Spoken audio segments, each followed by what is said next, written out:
Well, welcome everybody, and thank you for tuning in to another episode of Vibe Selection. As you already know, I am your host, Kyra.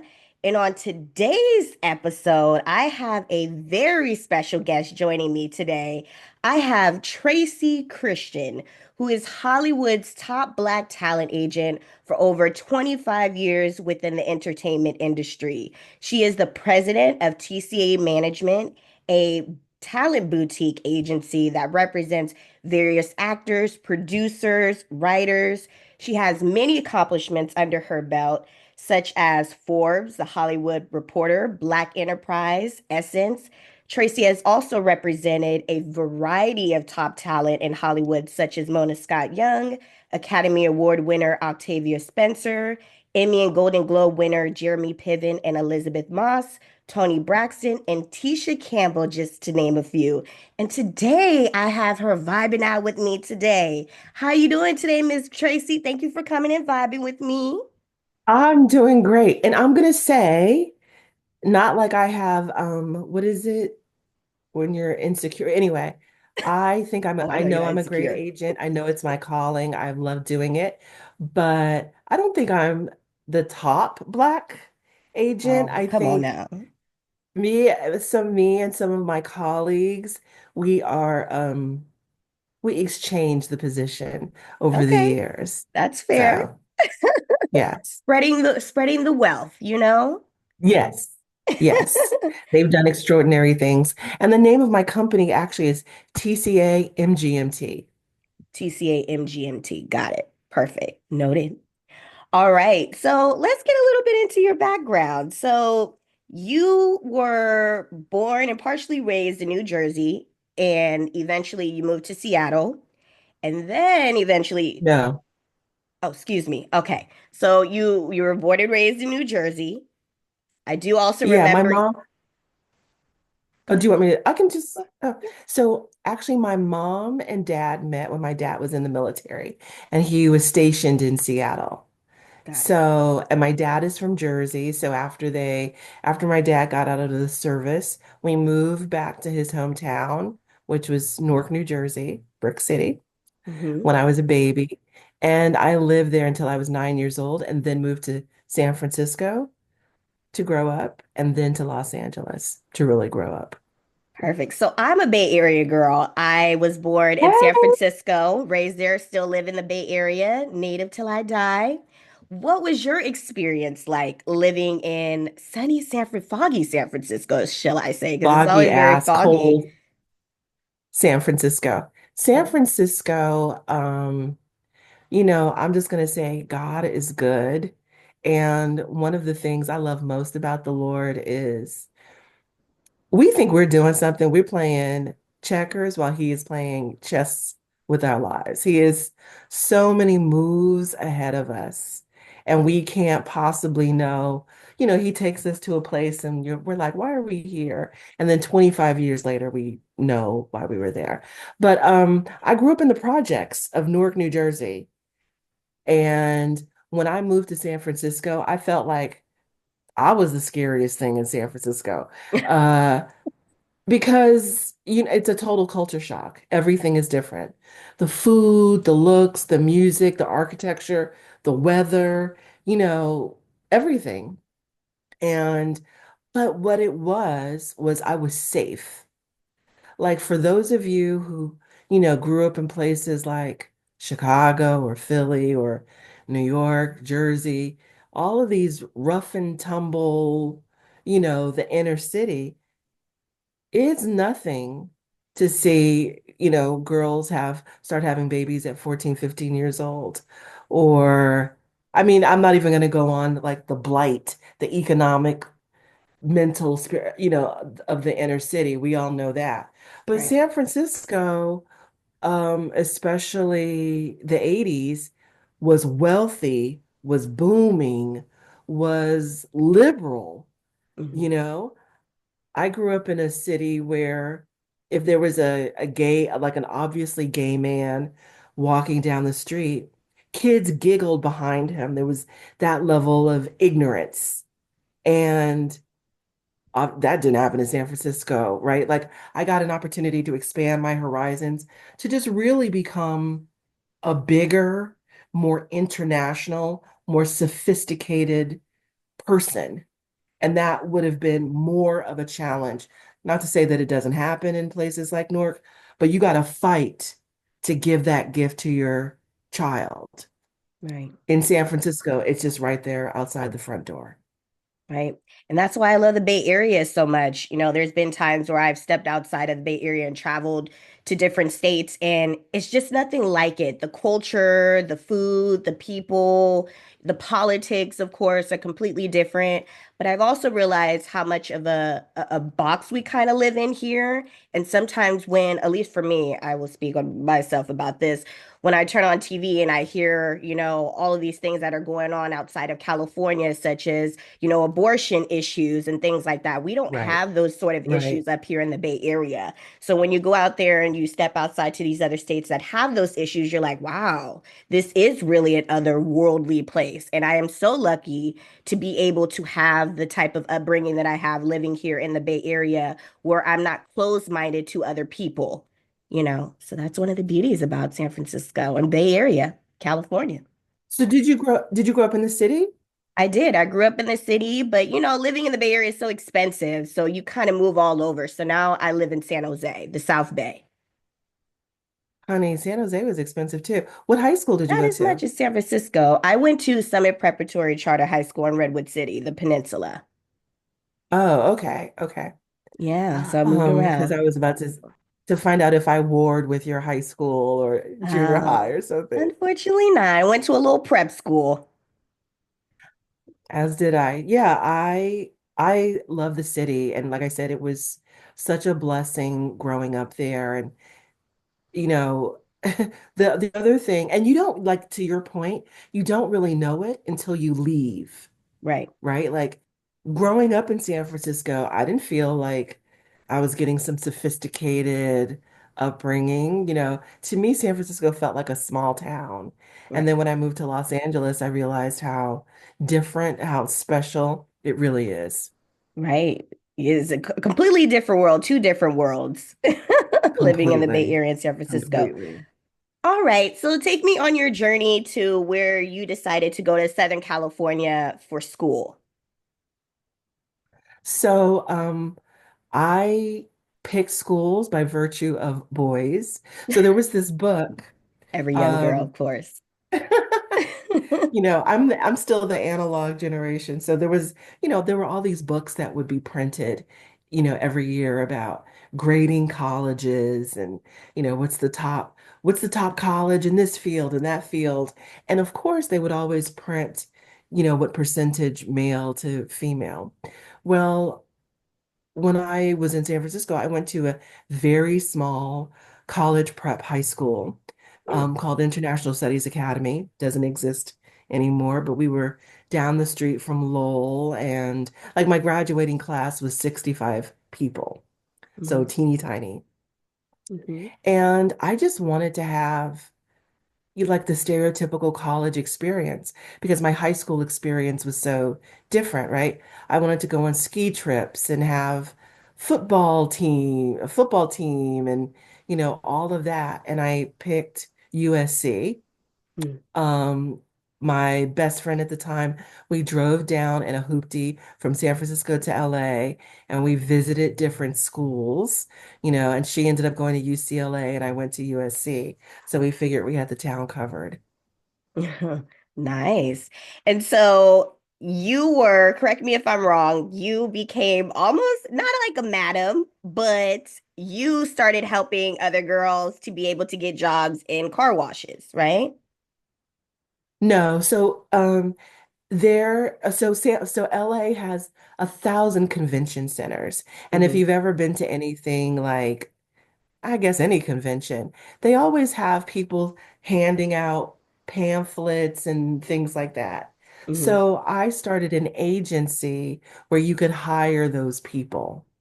Ah, So, and I think the quote that you're referencing is, it wasn't like we had, you know, it was like models and teeny tiny, little shorts and a half shirt because that's what attracts attention, right? So Hmm. if you want somebody to come to your booth, have a bunch of girls that look like Playboy bunnies handing out your flyer, people will come to your booth.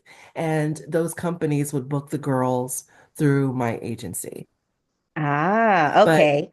yeah, but I got kind of like I had to put myself through school, right? I had a small trust fund that my grandparents had put together, my grandparents and my parents had put together for me. But we really, no one had truly estimated what it was going to cost for me to go to school. So I blew through that money really quickly. And then so here I am in Los Angeles, and I didn't want to move back home. My parents were going through a divorce, so I was like, well, how am I going to make money? And I knew a bunch of beautiful girls. It's Los Angeles. There's no shortage of attractive women. So Right. I started that agency, and that's how I put myself through school, and I was able to graduate with no bills, no debt. Wonderful. So what was your major? Greco-Roman history. Ah, so completely different from what you ended up getting into. Totally. Well, my dad, many years before, told me like unless you're going to be a doctor or something, college is all about learning how to think Hmm. and and networking.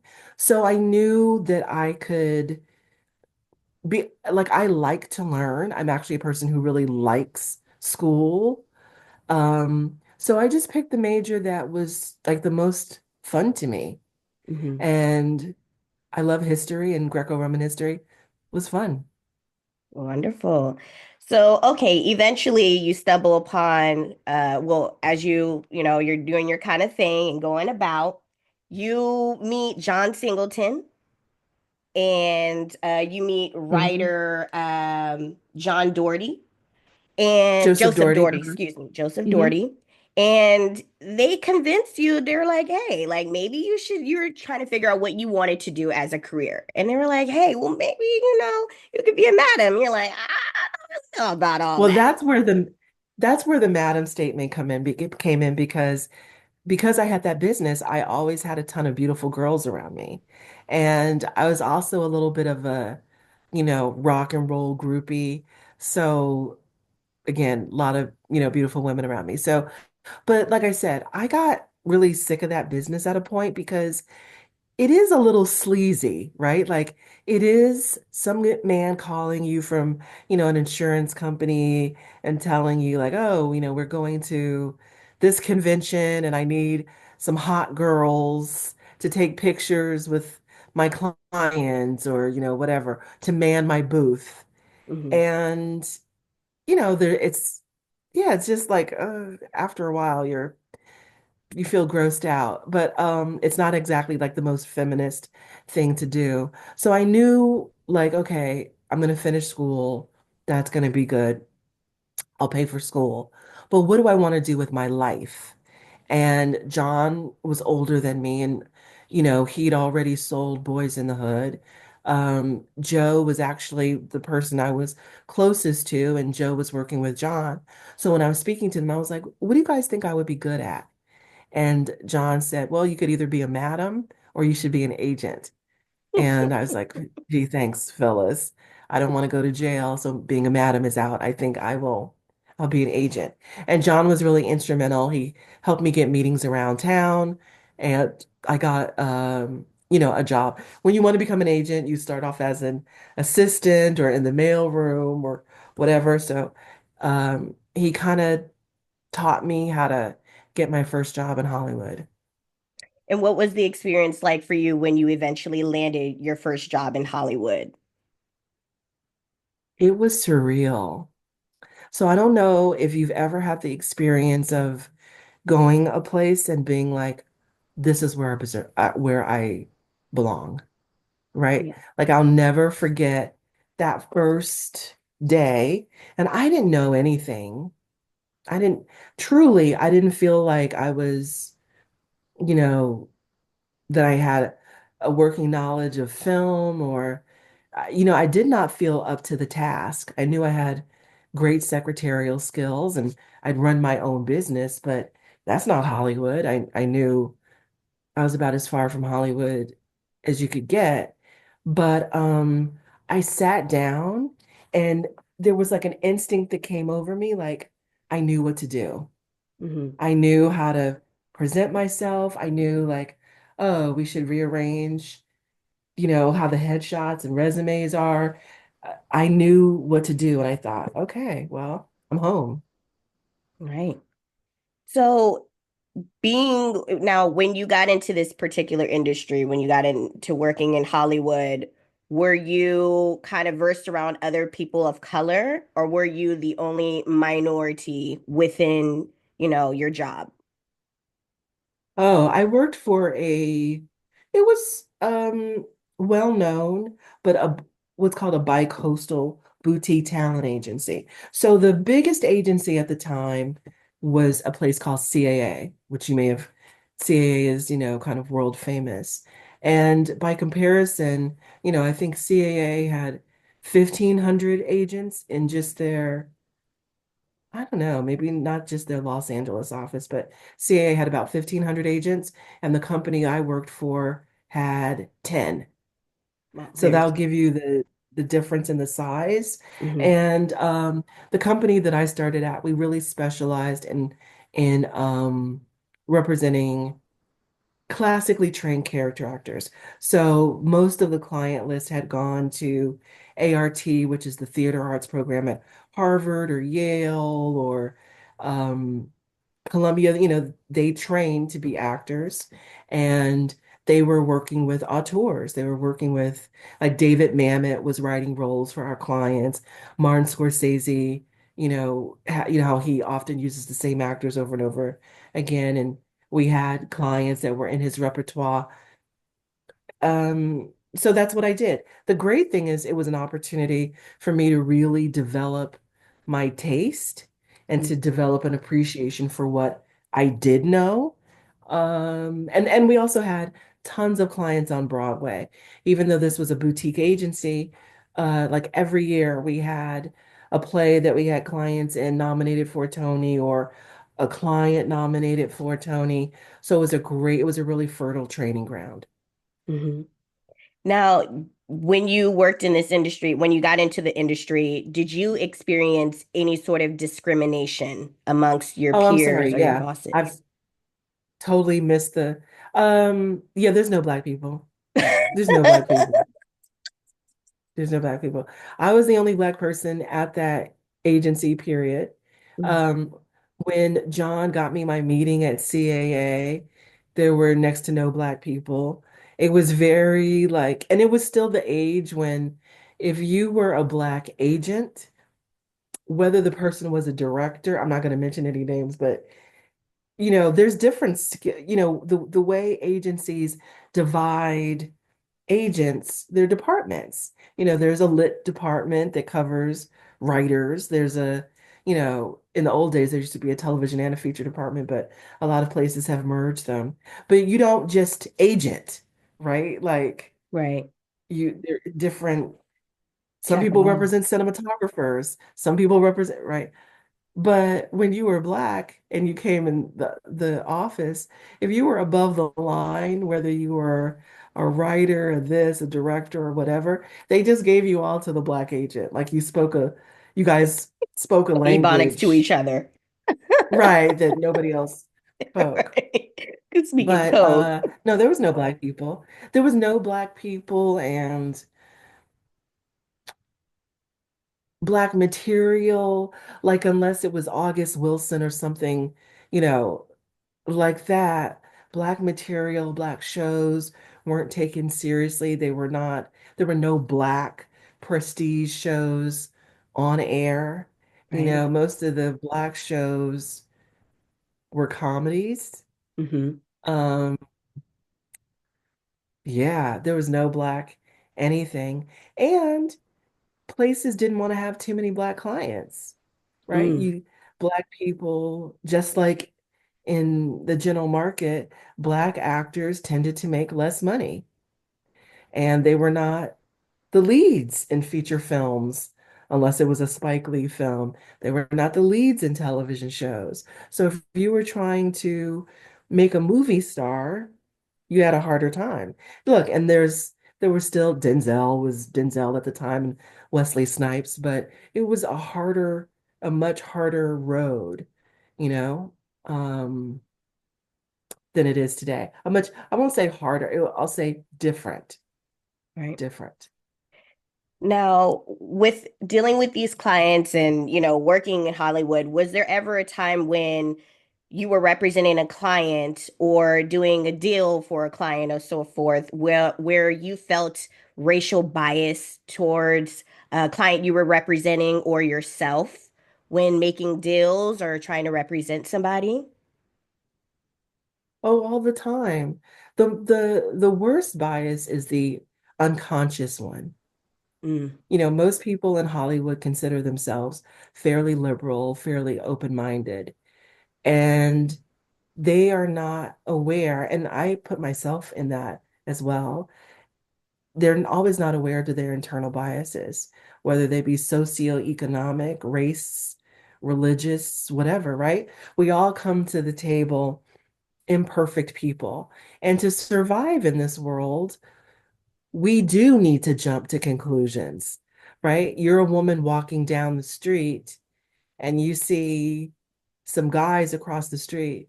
To survive, you've got to jump to some conclusions, right? hmm Do I need to duck into a donut shop and let these guys pass? Right. Can I just keep walking down the street? Whatever.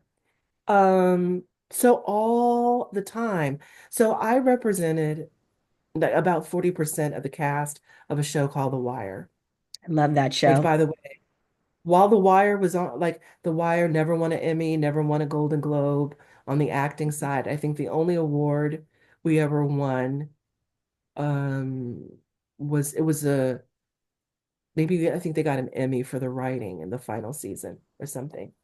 hmm But while we were on the air, the show was always on the bubble with HBO.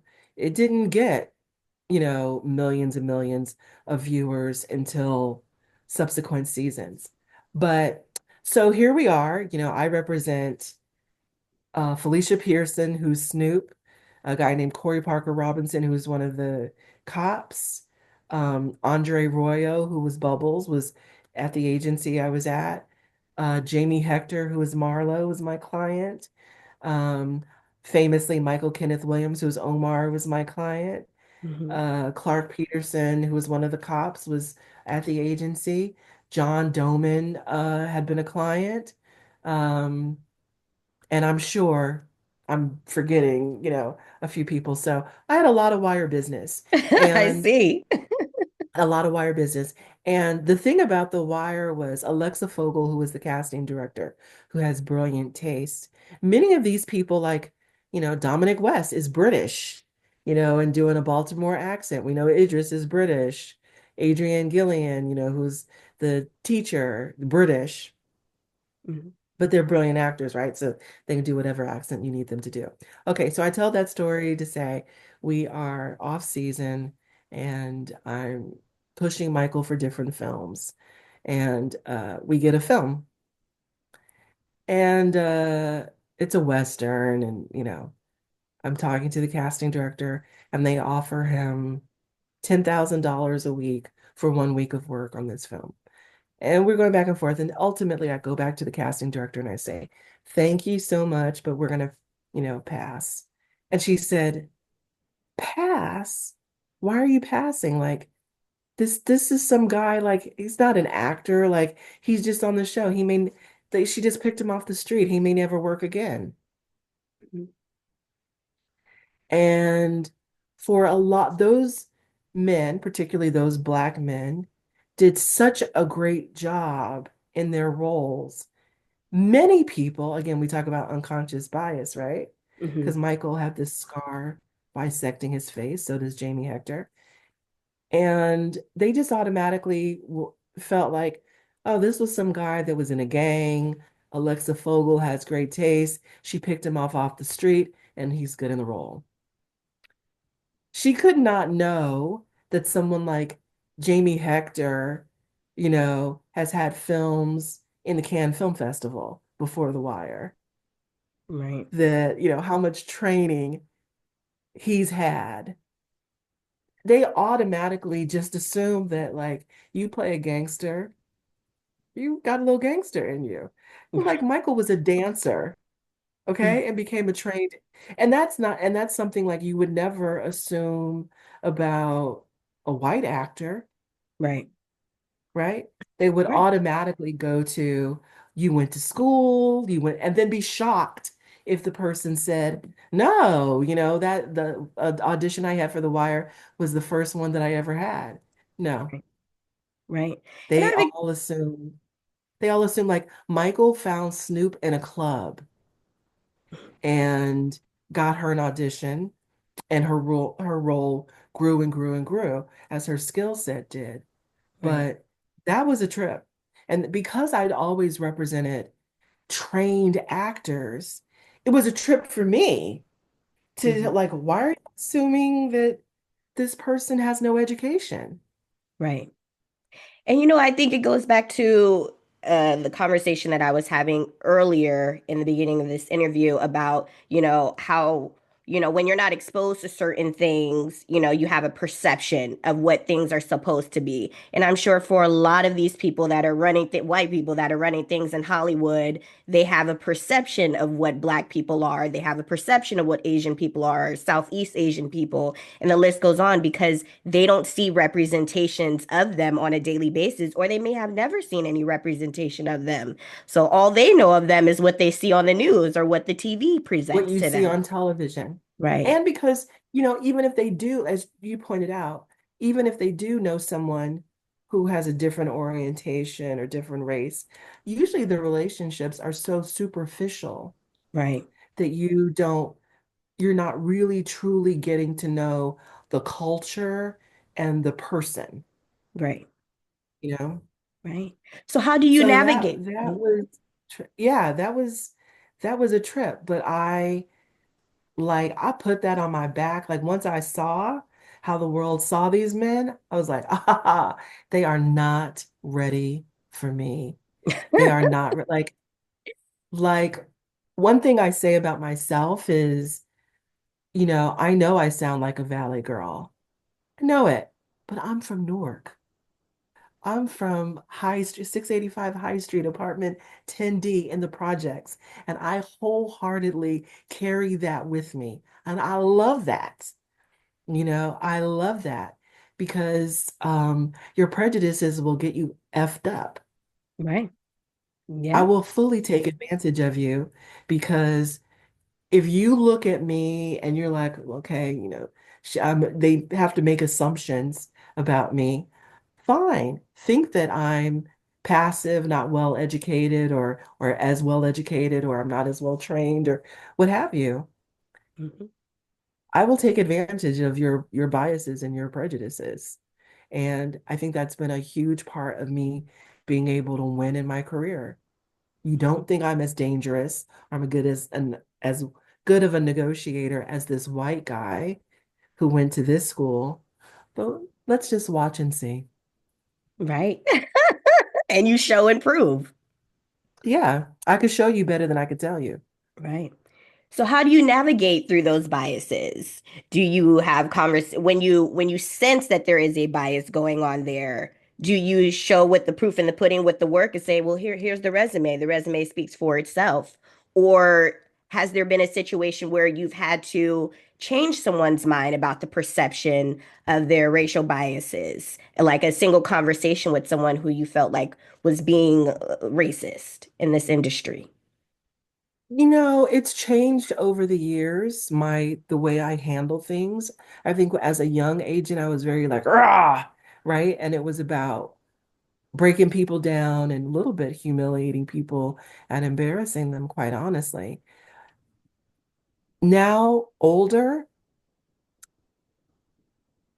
I don't do that. I mean, it depends on if that the prejudice is institutional or individual. And it also depends on the person. Because Mhm. if you didn't grow up around a certain group of people and you just don't know, just don't know. Right. right? I don't need to humiliate you or embarrass you or whatever. Um, and I create circumstances, I think, where your own problems or your prejudices reveal themselves to yourself. So you can make the choice to change. Like if I pose the question, I'm doing a negotiation for series regular, and four of the women that are up for the role are Caucasian. There's my client that's black or any other race. And I can say, well, you're offering my client $50,000 an episode. How much are you offering for the other women? And person will say, well, I can't discuss that. And I'm like, okay, well, you can't discuss it, but I'd like you in, quieter moments to look at the number and consider why does my client, I said, I'm going to go out on a ledge and guess that my client is being offered the lesser of the amounts and just answer why. What's the difference? My client has an Emmy and a Golden Globe nomination. Do those others? Why is my client getting the short end of the stick? And then that person they'll come to the conclusion themselves. And then we can normally have, a conversation that's, more even keeled. But, and then sometimes when it's institutional, you do have to knock down the front door and call people on their BS. And Right. they are shocked by that because in business, like you're not supposed to well, in corporate speak, you're not supposed to call somebody racist, but I've been on the telephone with lots of executives, and because I don't have a boss, Hmm. you know, say like, I think you guys are being racist, whether it's intentional or unintentional, that's not my concern. I don't care. But here's the situation. You can't tell me that, like the only difference between these two actors is that one is black and one is white. If anything, why aren't they being offered the same amount? Why is my client, who is the African American, being offered substantially less when they've done the same amount of work? Right. Or, my client is female. Why is it, if you're telling me that these people are co-leads, why isn't it favored nations? Right. Why does once again, you know, the woman in the passive position? Hmm. Yeah. What are some of the common misconceptions you feel others have regarding Black talent in Hollywood and why it's taken so long for us to finally be able to break out in more roles or be producers or be talent agents and so forth within this industry?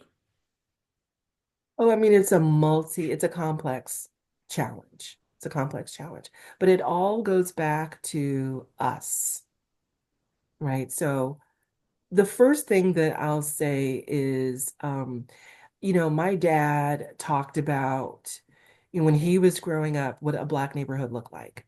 He grew up in Newark, New Jersey, and he said on his street there was, someone who was a doctor, there was someone who owned a dry cleaner, and there was someone who worked in a parking lot. There were all kind of different socioeconomic levels because, of course, Black people couldn't just live everywhere, right? They put us in Black neighborhoods. He Right. said, but what it did, the negative part is, right, that you can't live where you want to. The positive was he said he got to see all types of Black role models, Black male role models. You saw the guy that was a laborer, you saw the guy that was a doctor, and you saw the guy that was a drug dealer or a pimp, and everything in between. And he said, you could consciously choose the life that you wanted. Like Dr. Chase, who'd been his doctor since he was a little boy. You could see how Dr. Chase lived and what was required to maintain that lifestyle. You could see how these other people lived. And he said, you know, um, he would talk about like driving through certain neighborhoods and you'd see the guys on the corner selling drugs. And he just thought like, you know, when you amortize how much you have to work to make your money, he's like, they were taking a short. They were making less than minimum wage. Like, you should get a job. Like you would Right. make or getting a job.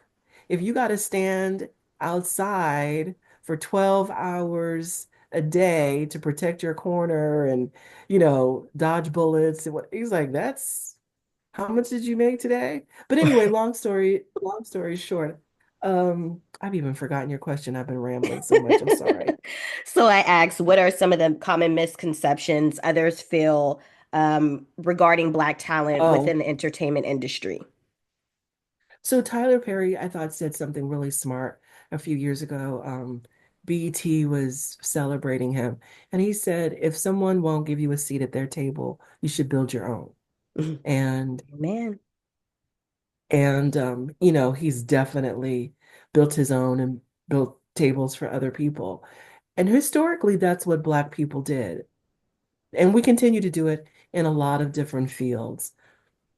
What happens in Hollywood, and I'm sure other fields too, is people come to LA or New York or wherever, and they are so blown back by what the system says that they can do for them is they don't trust their community. And I'm not saying that you can't sign at CAA or William Morris or whatever, right? Put somebody Black on your team. When you have the leverage and that you can do it, make them promote that coordinator and put them on your team. Make sure your management company has some Black people there, or, try to get a Black manager or a Black attorney or what. It matters, right? Because the system knows if if you don't require them to do it, they won't do it. They will hire their cousin who's coming home from college, or their best friend's son, or whomever. We all hire people we're familiar with, or, you know, I see something in that person. Many times it's not like I don't like Black people or I don't, want Black people here. They're just hiring what they know, what they understand will make money, and how that person is going to make money. So it's really incumbent upon all of us, our village, to maintain, to support, and uplift our village. Right. And you gotta do that and call people on their stuff. If you hire, like, if an actor was African American and hired me and didn't think that I was doing the job, you have every right, like everybody else, to walk into the office and say, look, Tracy, I'm disappointed. It's not happening. You have 3 months, 6 months, or whatever to correct this behavior, or I'm gone. Because at the end of the day, we all got to do the job. But, you know, help somebody from your community get in the door. It does matter. Pay Right. it forward. Right. And the other thing that I learned, I used to think like there was something that they knew that we didn't know, something that we didn't have access to. And over the years, girl, that's not true at all. No, We are just as imaginative, savvy, corrupt, everything.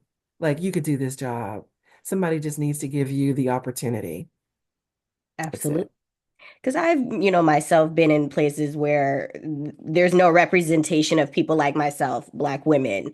And I've been the standout person, and people are kind of looking at you like, "Well, how are you doing that job that good too? Like, I didn't think that you would perform that well." And it's like, well, why did you think that? I'm human just like you are. We breathe the Always. same air. Everybody is capable. You being Black doesn't make you incapable or inferior over someone that's white or so forth. Everybody, if all it requires is a little skill set and a little willing to learn to be able to do anything in life. And I also love the fact that you mentioned, Tyler Perry saying, if you won't give me a seat at the table, I'll make my own. I don't have to sit here and beg you for a job. I have the intellect to It's do so so. crazy. Honey, Hollywood's level of racism, again, Hollywood is mostly a liberal place. So Hollywood copies everything. If it's successful, we copy it, period, right? If the movie made money, you know a second one is coming out.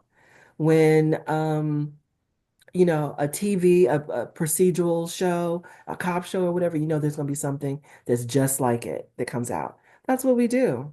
Right. It's so Hollywood is so prejudiced. Like Tyler Perry has basically had his own network twice. Like all of Oprah's programming for a long time was Tyler Perry. Now BT's programming is Tyler Perry. Plus he has deals on that. Why has nobody copied Tyler Perry? Why has nobody gone to Atlanta and said, okay, so Tyler Perry became who he is by doing those black stage, those plays. If he was the number one, who was the number two and number three?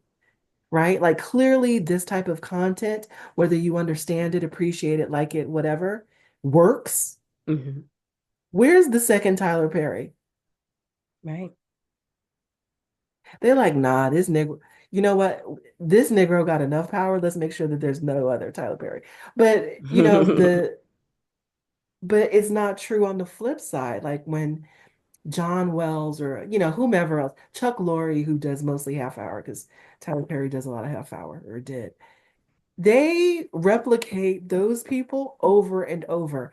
And what I want to see from Tyler Perry is, sir, replicate yourself.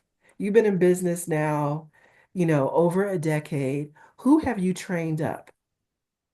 Mm, That's what I want to see. That's what I ask of our community. yeah. Because we've been inventors. We've been highly intelligent and highly skilled since the beginning of time. And I think that's something Let me that, tell you, pop culture comes from the gay community and the Black community, period. And specifically in the gay community, the Latino and the Black community. So all of our isms, the way we speak, all of that comes from them, the way we dress. If it's not like if you want to know you coming out with a new product or whatever, if it's going to be hot, show it to some Black folks. yeah, We create the pop culture, period, yeah. in this country. And then whatever the United States does, everybody else in the world does. I was Mhm. in a Korean restaurant the other day and they had these little boys and on the monitor, these singing groups. And I thought, they were singing like R&B pop with black church harmonies I was like, that is a hi-hat step. Like the choreography was from black, choreographers that I knew. The vocals were, ours. The fisheye lens and all of this was hype. I'm like, that's us. Still in our whole The swag. food, the food I was eating was pseudo black soul food. Like that's who we Wow. are. I'm not mad at it. I'm not even, that's our contribution in the United States. That's what we do. We make it hot. Right. Yeah. Actually, we create all the art. That's who we are. Like you Yeah. like to talk about us fighting and this and that. What we are is engineers and artisans. Hmm. And if you would just pipe down and let us do our thing and be our people, we would all be further along. Yeah. So I want to discuss your faith. So would you consider yourself religious or spiritual or both? I kind of know what you mean, and I'm gonna say religious because I call myself a Christian and I Okay. obey the tenets of Christianity. And spiritual to me, and I'm not saying anything negative about anybody, but you create your own religion. You do what's comfortable for you. You have your own rules. And I don't want to be spiritual. I want the Lord to say in black and white, this is what I expect of you. And then I want to do that. Mhm. Because if Tracy creates her own religion or her own, this is what I do, and I pray to the Lord, but I don't pray this way, or, I don't feel like I have to go to church. Like, do you? If you feel like you could get into heaven and please the Lord doing that, then do you. Me? I done too much. I want him to set the rules straight, let me know, and let me obey these rules. Well, there's a lot of people nowadays, at least out here in the Bay Area, that consider themselves more spiritual than religious. People feel Absolutely. like, they feel like with religion, it keeps you too confined as a person. And a lot of people don't like some of the ideologies that some of these religions represent. So, even if you don't identify with religion, there's a lot of people that still believe in God and still pray Absolutely. and still have all of that, but just don't want to be tied to all that. So that's why I wanted to ask you that question because some people don't consider themselves religious but spiritual. So now that we have that understanding, I want to know what is the importance of your faith for you? My faith, I wish it was. I try to make it. It is the start and the end of everything that I do and that I am. I am a corrupt, immoral, and I'm not saying this because the Bible said it. I'm saying this because I had, 35 years on earth without Jesus, right? Like I didn't come to faith. I wasn't baptized until I was much, older. Mm, And I am a corrupt, immoral, um, look, and I think I'm a nice per with religion or without, but I made my own rules, right? Of what yep. was good and what was bad. Hmm. And I could justify my behavior. I could justify sleeping with that guy who hasn't left but says he's leaving his wife. I could justify that little white lie I told or whatever. I was out here living life on my own terms and I was very successful at it. And look, I'm not a serial killer and I pay my taxes on time and all of that. But I just live life by my rules like most of us do. And then when I was baptized, I had somebody else's rules I had to live by, a higher standard, right? Like before, if you and I didn't like each other, we went to war. Because Tracy is a nice person, I would avoid you. I would avoid you. I'm not concerned about you. But if a girlfriend got on the telephone and wanted to say something negative about you, yeah, I could get into that discussion. Yeah, I hate that bitch. Blah, blah, blah, blah, blah. Little Right? Kiki. But my faith calls me to a different level of behavior. My faith calls me to actually pray for you, Mm, which for show I wasn't doing for anybody before. mhm. Um, yeah, it causes me to work. And then agents in general have a bad reputation. So not like I was a thief or anything, but I have a new level of responsibility and honesty and yeah, just I got to do things a different way. Um, and then and allow God to move the chess pieces around the board, not Tracy, you know. Right. I And love and to call God, to call his power into circumstances, you know. Lots of times I will say like I know how to manipulate a situation to my benefit. And not that it would hurt the other person, but I know how to manipulate. I know how to win. But when you're under the Lord, I know that behavior is not pleasing to him. So I have to call the Lord into it to one, okay, that's not who I'm supposed to be as a Christian. And two, be perfectly clear. This is what I want. This is the outcome that I want. But take that away from me and empower me to want the thing that you want to happen. Put my desires to the side and give me the strength and the willingness to work for the Lord mm, instead of for Tracy. I love that. So what made you want to get into religion since you said that wasn't something that you were necessarily raised into or anything? What called you to God? I hated Christians. Okay, I'm gonna say that first and foremost. I thought, Christians are phony. Mm, On Sunday, they're all preaching about how they're this, that, and the other, blah, blah, blah. And then on Monday, they're all sleeping with each other and doing bad business and talking about people. And I'm serious, fornicating. right? Yeah, I mean, there was a whole decade where every pastor that was on television was caught molesting boys and having affairs and, Mm, you know, persecuting people. Like on the outside, Christians seemed to be the worst bunch of people there ever were. mhm. Look, the Ku Klux Klan formed as a Christian organization. Like, I did not trust or like Christians. Mm-hmm.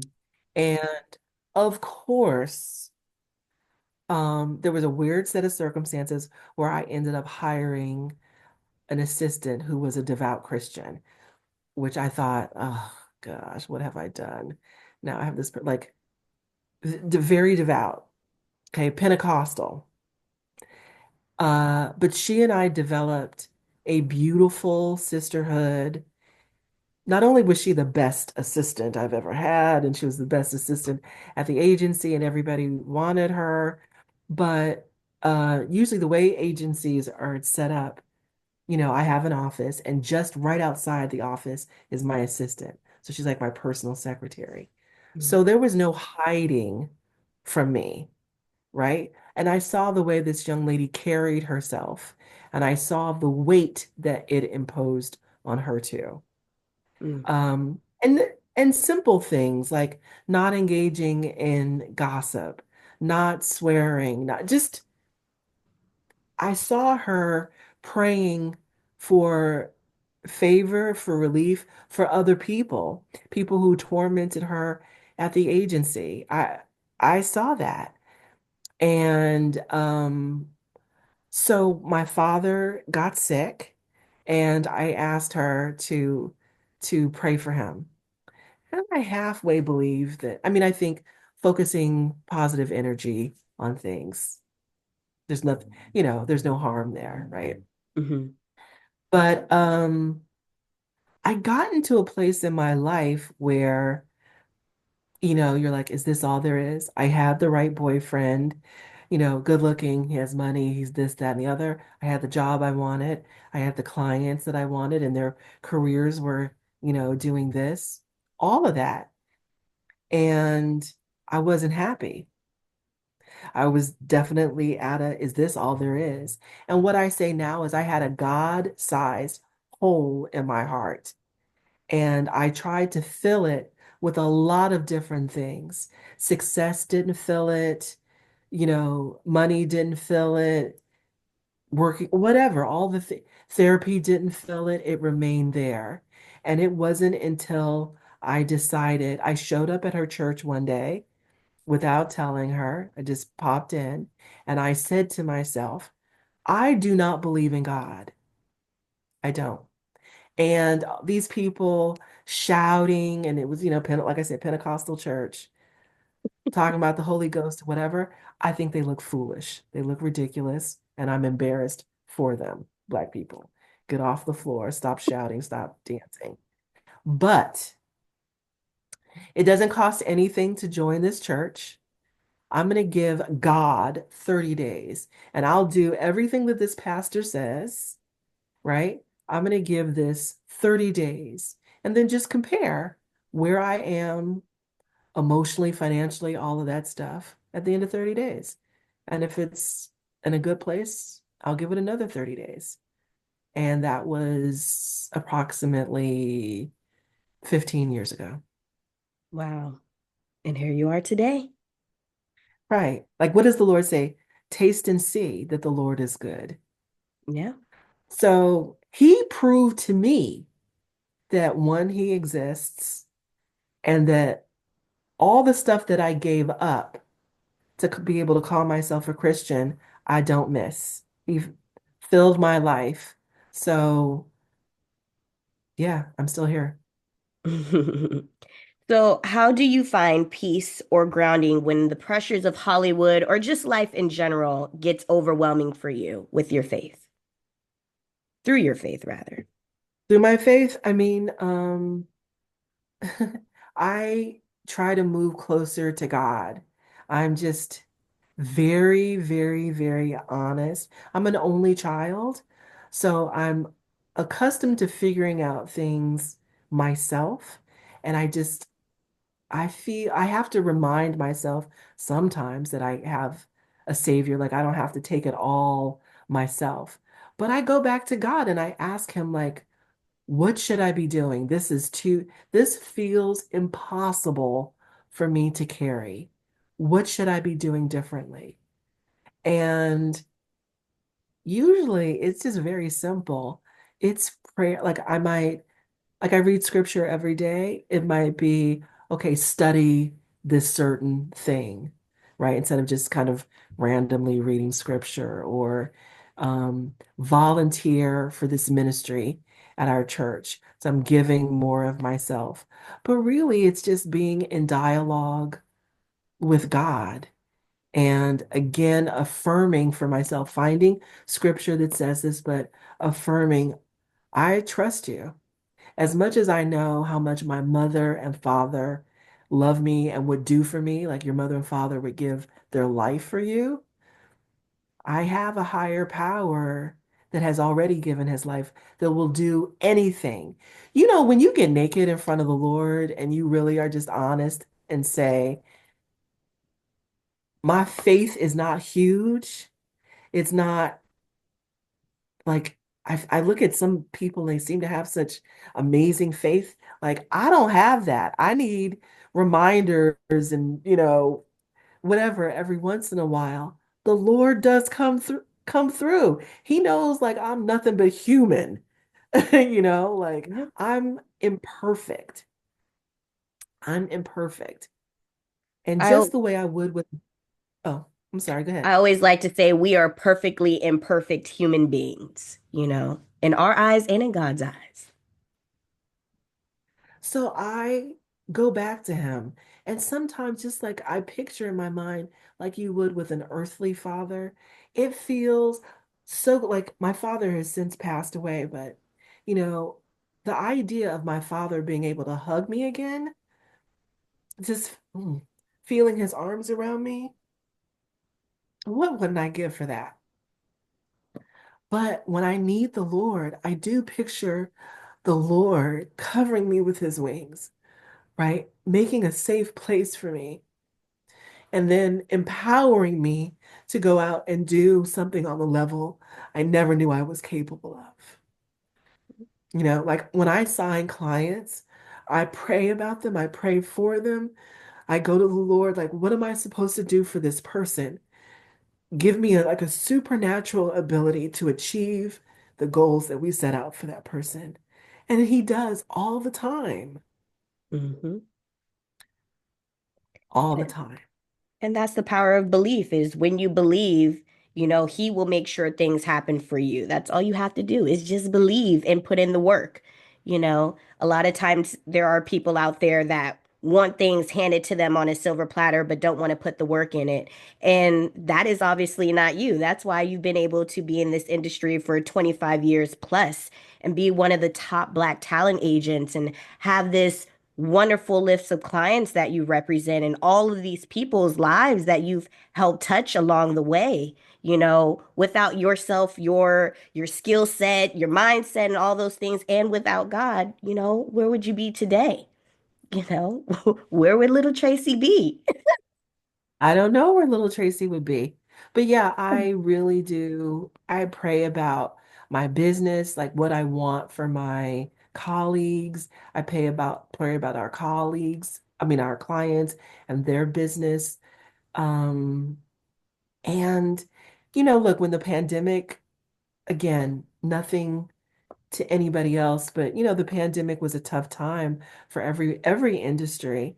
And in my business, we watched so many well-established agencies and management companies and everything just disappear.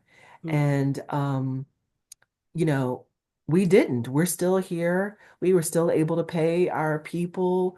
We were able to take care of clients. I mean, things hit us hard. There were lots of changes, but I praise and thank the Lord. He really provided. There was provision. Like I tell people all the time, we went through a damn pandemic where people couldn't get toilet paper, and I was so well provided for, I gained weight. Okay, like The the reverse reverse. issue. I had like 18 months of vacation. I was able to start a second business Yeah. and make that successful. I was able to employ more people during a time of famine. And that's not, you know, like I do think I'm a smart person, but I realize that's God. Yeah, Like absolutely. once again, he's like, "Oh, I'll prove how strong I am. Watch this." Hmm. And he did. And this is the perfect segue to get into Sante Grace, your clothing line that you have. Yes, Yes. this very lavish clothing line, luxury clothing line. So tell my Yeah. audience all about Sante Grace. How did Sante Grace come about?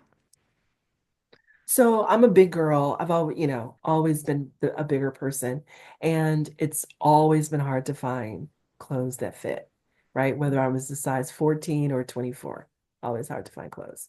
Um, and I got tired of that. Like it's just stupid. Mm. I would be, like we just had the Golden Globes here in Los Angeles, but I would be at the Cannes Film Festival, like, you know, sewing up dresses so that I could go to different parties, because you look like a little teeny weeny thing, but like if your luggage is lost, you can go to the mall and find something to wear. I can't. Every single item of clothing I have is precious because I have to search for it.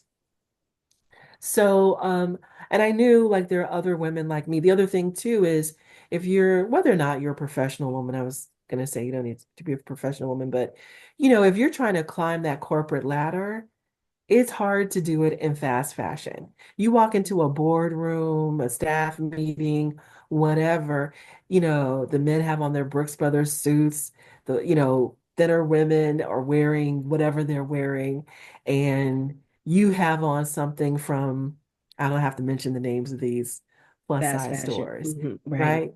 That right. and it's made from polyester, and the fit isn't as good as maybe if you were able to access other brands. And so I said, no more of that. No more of that. So that's what Sante Grace does. We have an upscale clothing line.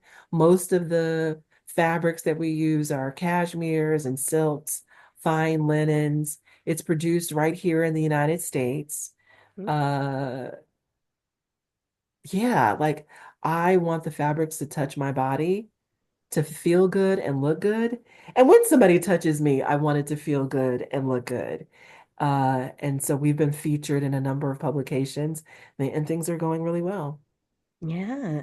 So I see that you have a variety of different outfits. We have dresses, we have jumpers, we have a little bit of everything for everybody, shoes, accessories, bags, and so forth. Now, I want to know what made you, so I know that you just said, why you started the clothing line and so forth, but was it the pandemic that you really were considering doing the clothing line, or did you have thoughts previously about starting this clothing line? This is one thing that I really love about the Lord. Okay. So you'll have a dream when you're a little girl and you put it away for various reasons. I'd always wanted, ever since I was a little girl making clothes for my Barbie dolls, I wanted to have a clothing line. And my grandmother was a very, very good seamstress and she taught me how to make clothes for myself and for my dolls and to make patterns and all of that. But as I grew up, it seemed really impractical because number one, it's expensive to start, a clothing line. And yeah, it just seemed like impractical. And I kind of forgot about it, Hmm. to be honest. I liked clothes, I like fashion, but I forgot about it. So when the pandemic hit and we were all like sitting in our house, kind of trying to figure out how we're going to survive, at 3 o'clock in the morning, I was awakened and I heard a voice say, "You can start your clothing line now." That Mm. was it, right? And I was like, okay, I'm going to be obedient. And I bought the domain name right away. And Sante Grace is really bad French for Saint Grace because my grandmother's name was Grace, and she's the person who taught me to sew. And Amazing then Grace. I, yes, and then I had to kind of figure out how do I start this clothing line? So it's it's a huge journey. And this is, like I said to you, I love to learn. Um, the first thing is, am I designing clothes? Am I making clothes or am I buying existing clothes? And like, I don't know anything about e-commerce, so I had to learn about setting up a website and advertising and marketing. And on the other side, I had to learn about production. Like, I know how to make a dress for myself, but I don't know, you know, I didn't know production on a scale of where, I'm doing a 500 unit run. I've never done anything like that. And the pandemic was the perfect time because movies weren't being made, television shows weren't being made. So I could learn all of this stuff without cutting into my primary business. So I took classes at Parsons, and lots of different classes were available online because we couldn't go face to face. So Mhm. all of the education that normally I wouldn't have time to get, uh, there it was online. So that's what I did during the pandemic. And then we launched. And the rest was history. And the rest is history. Yeah. So how do you balance your clothing, managing your clothing brand as well as your talent agency? Does that sometimes ever get overwhelming for you? It's always feels slightly overwhelming. The first thing that I'm going to say is people always ask women that question, right? We're always asked, how do we balance family and work or multiple businesses or whatever? I've never heard, like, Elon Musk has how many businesses and they're billion. Have you ever heard anybody ask Elon Musk how he balances? No, never. No. Or any of these men. No, men never get asked that. Uh, so my balance is I keep a schedule. I have an assistant, but really, like every woman, I'm where I need to be when I need to be there. Mm, And when I'm at a place, I'm there 100%. I go, I do my job, and then I have the next thing on my schedule, right? And so it's for me, like it's a balance instead of over a day or a week. I think about balance in terms of decades, you know? Sante Grace. Oh, so TCA has been around for over a decade. So that baby is 10 years old, right? It's like, mhm. it's actually been around, I think now 14 years. So that's a ninth grader, you know? There's certain things, if you have a ninth grader in your house, you don't have to make lunch for your 14-year-old. They know how to go in the kitchen and make a ham sandwich or peanut butter and jelly or whatever, right? They Right, know how to order a pizza on Uber. right. So there's certain things that I no longer need to do at TCA. Sante Grace needs those things, Hmm. and vice versa. So I think I am where I need to be. When we have when a client is at a pivotal moment in their career at TCA, I'm there, right? Because I gotta educate my colleagues. I got to work with that client to figure out, okay, just got the Emmy nomination. Here's how we use that and move up the next level, right? So all my time is there making that happen. I set up a system for monitoring that.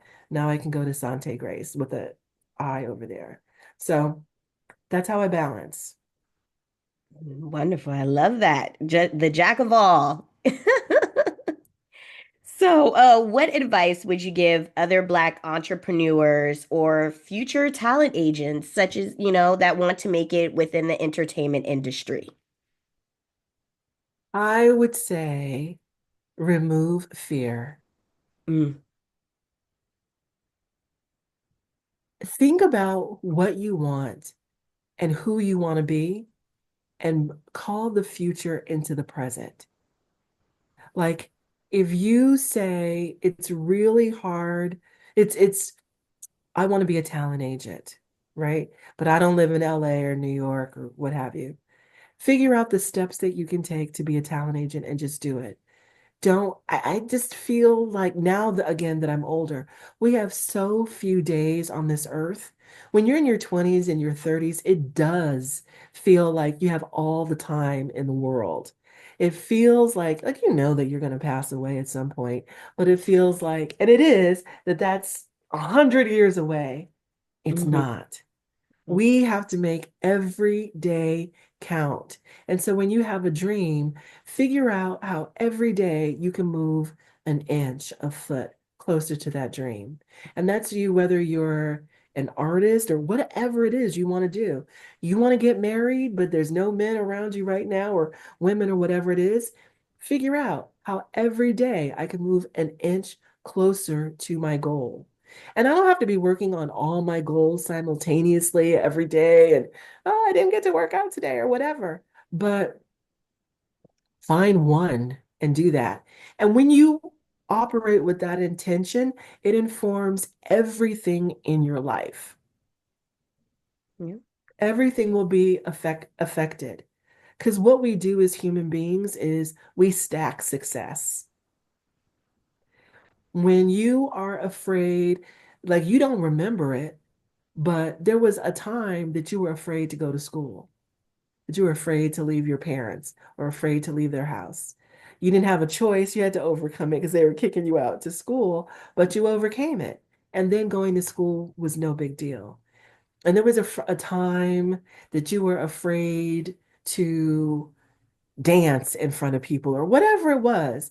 These little, you know, seemingly inconsequential successes that we had that gave us the courage to go out and do the next thing. And we have to continue to build upon success and spirituality that way. Challenge God to reveal himself and his desires for you in your life. And that's how you prove to yourself that there is a God. I'm not somebody who just started talking to this invisible person or thing, like he proved to me that he was alive. I can't prove it to anybody else, but I can just say if you challenge yourself the way I did, you'll find out. Yeah. Now, I'm curious to also know, Tracy, being a female in the entertainment industry and being one of the very few Black females in the entertainment industry, you hear so much about the Me Too movement and all of the sexual harassment that's been going on for decades now. Was there ever a point in your career where you ever experienced any of that? You know what's so funny? I remember years ago, I was in Mona's living room and we were talking about somebody else had just been exposed, for doing something crazy. Mm. And I said, has anything like that ever happened to you? And she said, no, not that I can remember. And me either. I think we have both been blessed, that nobody ever forced us or, ever happened.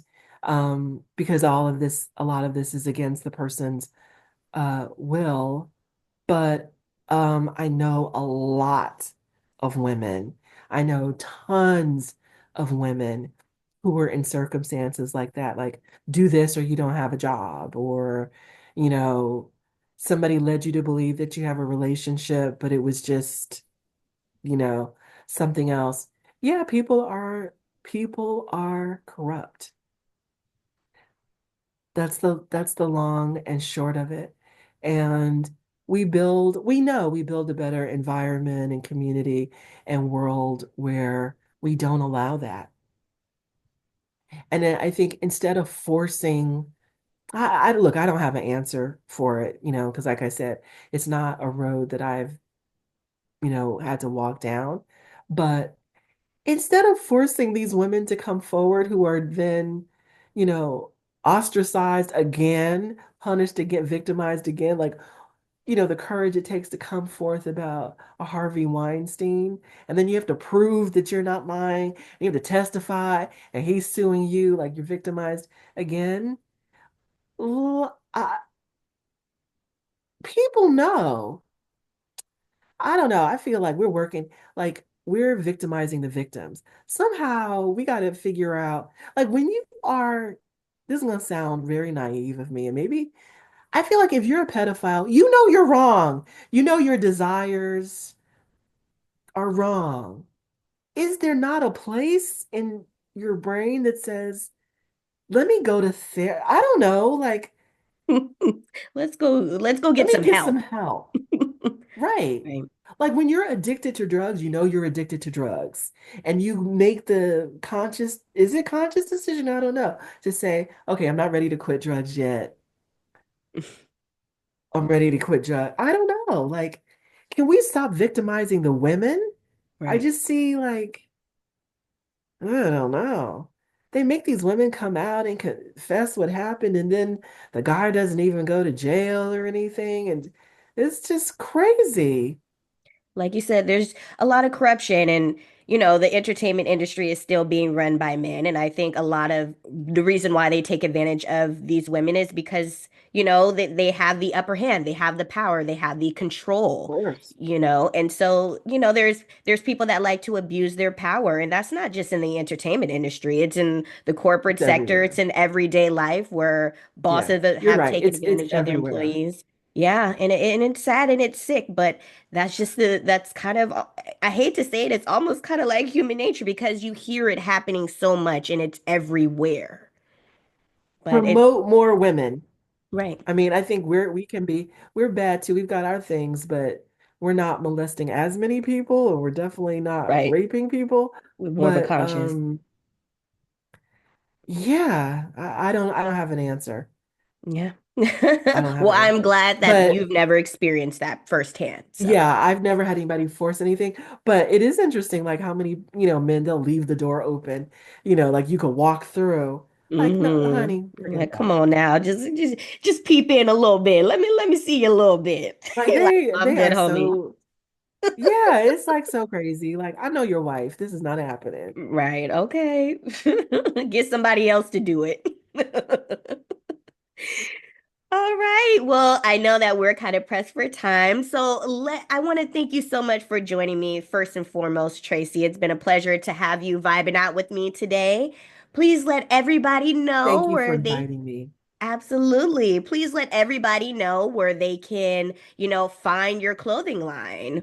The link to your website, where the retailers in which you sell your items in, where can they connect with you? The easiest place to go to is our website, which is santegrace.com. SANTE grace.com.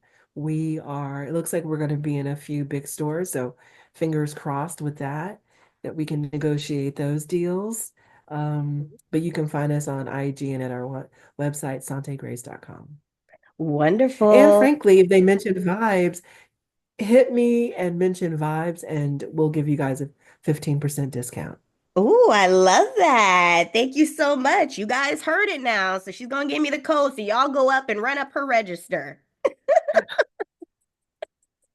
Run it, run it up in 2025. She's like, run that money. Run Run it. that.